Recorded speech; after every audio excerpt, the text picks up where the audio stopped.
Ever had one of those, is this really happening moments? Yeah, me too. I'm still healing from whatever this is. My dermatologist says it looks like psoriasis, but I know I'm allergic to certain foods. So you'll have to deal with me being raw and real Rose today. This is the most courageous thing I've ever done lately, to show up like this. And I can't even put any makeup on. My lips look like they are burnt. They actually really hurt.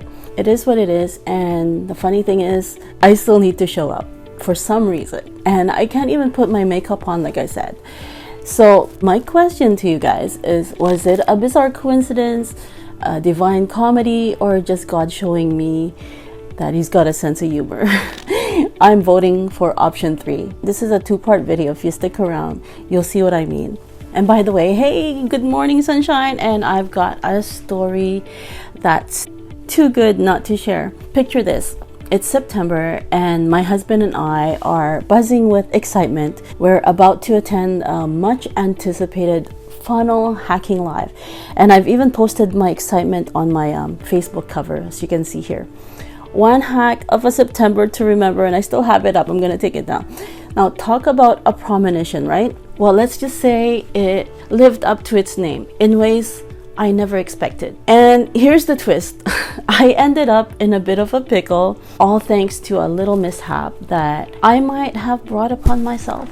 Curious? Stick around as I unravel the story of September to remember, a tale of excitement, dash of misfortune, and a lot of learning. So September to remember? Absolutely. The whole event was like a dream come to life.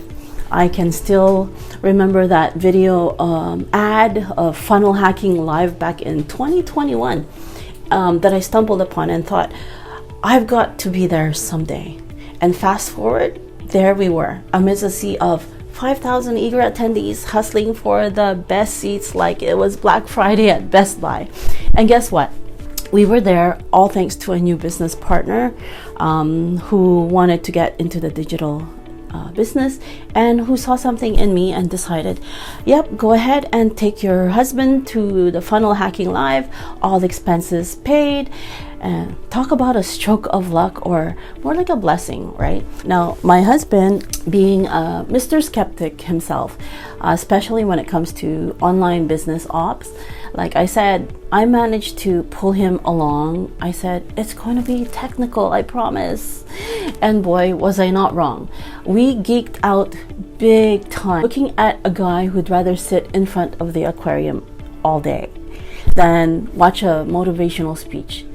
But his eyes and ears were open. And the event, it was like a rock concert, but for marketers. It's crazy, right? There were like lights, camera, action, and speakers who could rival any headliner at Coachella. Now, even bathroom breaks felt like a drag. I mean, who'd want to miss a single second of this adrenaline pumping 10-hour-a-day marketing marathon? No kidding here. Sometimes it went even longer, and it was like a whirlwind of insights, inspirations, and yes, a lot of geeking out. But amidst all this excitement, there was a why that kept nudging me. Why was I really here? So back to my big why. Day one, it hit me like a ton of brick. There was an awakening answer. I knew I was exactly where I needed to be. Like every speaker, every word felt like it was tailored just for me, echoing my thoughts, my aspirations. You know the feeling that someone just gets you? Well, that was it. My sign from universe or God saying, you're on the right track, keep going. And then I thought, what if it wasn't? Well, let's just say a lot of investment going kaput, right? So each day was like mining rare gems of wisdom with technical jargon, of course. And then day 2 was a little different. And then came day 3 that felt like it was written, directed, and performed just for me. I know it was not all for me. I know that. But I'm just saying, it just felt like it. And I'm sure there's a few people that felt the same. The topics, it was about showing up on social media and embracing the imperfect, being real and raw. And the funny thing is, this is in line with my vocabulary, but I don't always follow it. And I want to, but I'm always hesitating. And as a digital marketer and someone who studies social media marketing, you'd think that I would be more present, right? Well, I'm not. I actually think it's a waste of time and a drag. Funny thing is that my niece said I'm very social and her anti-social. Anti-social or anti-social is more like it. As you can see, I'm even wearing my thoughts on my pants. Just take a look. Anti-social. See? I think I showed it to you earlier. So as you can see, I'm trying to be serious here, but it's kind of hard sometimes. So let's go back to the event. So on day 3, they were talking about shredding that cloak of fear, kicking the imposter syndrome to the curb. And boy, do I have a suitcase full of that. I've done videos on this topic and I don't always take my own advice. Imperfect, right? That day, it was as if I was in the spotlight, naked with my vulnerabilities. Now, let me give you a little context. You see, I had worked tirelessly on this YouTube channel, struggled with the sound of my own voice, wrestled with the anxiety of hitting record, and after painstakingly completing a 30-day video challenge, which I changed into a 30 video challenge because it took me like 6 months to complete.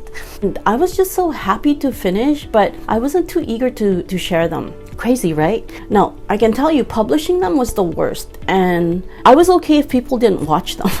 So to my defense, I just really needed practice. And here I was at the event, absorbing wisdom about showing up and shining. The irony, my channel is all about shining imperfectly, encouraging others like you to embrace your flaws and be authentic. Yet there I was, hiding my own light under a bushel. The guilt was real, guys.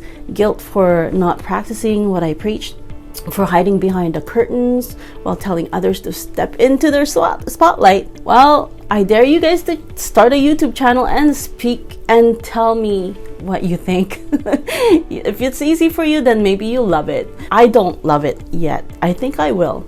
So it's different for me. I feel like I'm just being tugged or bugged even to do it. And if I didn't do it, I might just regret it. So sorry, I digress. So back to the event. So there we were, exiting the convention hall each evening, bypassing the networking frenzy and retreating back to our hotel room. My introverted side kind of took over. So every night we just went straight to sleep. But here's the thing. Over the years, I've evolved into an ambivert. So yes, at this event, I felt it wasn't quite my time to mingle with the crowd yet. However, after that great event about showing up messy or doing it imperfectly, a resolution was brewing inside, and I left the event determined to show up this time. So the plan? To create a video content right there in the hotel room the next morning. Everyone was talking about showing up the next morning, being present in their digital space. For me, it was about swallowing that pill of vulnerability and embracing my mantra, shine imperfectly, good morning sunshine. And then this crazy realization hit me. We were actually in the sunshine state of Florida. Talk about serendipity, right? So each of my 30 videos on YouTube starts with good morning sunshine, because I like to think I spread a little sunshine every day. Well, anyways, that's what I think. And then it felt like the universe was just aligning, urging me, whispering, keep going, you're in the right space, you are where you needed to be. Now I really needed to spread that sunshine in the sunshine state of Florida. So the next morning, with a mix of excitement and nerves, I set up my little studio. That's just my phone and my selfie stick, like right now. Okay. And then I began feeling a little bit rusty because I was like out of touch. But I pushed through. Yet when I played back the video, the disappointment crept in. I thought the lighting was off. My hair was not how I wanted. I didn't like how I put my makeup on. Actually, I don't know how to put makeup on. So I have all these issues, right? And I don't like to do retakes. So frustrated, I found myself questioning. I said, God, You want me to do this? Make it easier for me. Why can't you make me prettier? That was my complaint. Why can't you make me prettier? And I dropped the whole thing. And I thought, why me? Honestly, why? But honestly, that's how I felt. It was a raw, vulnerable moment. I started to see that I had a deep-seated self-image issue. And I'm sure a lot of us do. It's not always there, but it shows up sometimes. And believe it or not, those very words, that very moment, changed everything. My life, my perspective, my journey, it all took an unexpected turn. So what happened next? Well, how did that moment of doubt transform my path, right? Well, that's a story too big for just one sitting. For the full revelation, you'll have to join me in the next video. It's a tale of twists and turns. And my goal in really sharing this is that there is power in embracing your true self. This is why I'm showing up like this. Really, really imperfect. So remember, every sunrise brings a new beginning, right? Okay, so don't forget to hit the subscribe button and join me on the next video. And let's go shine imperfectly together. See you on the next video, okay?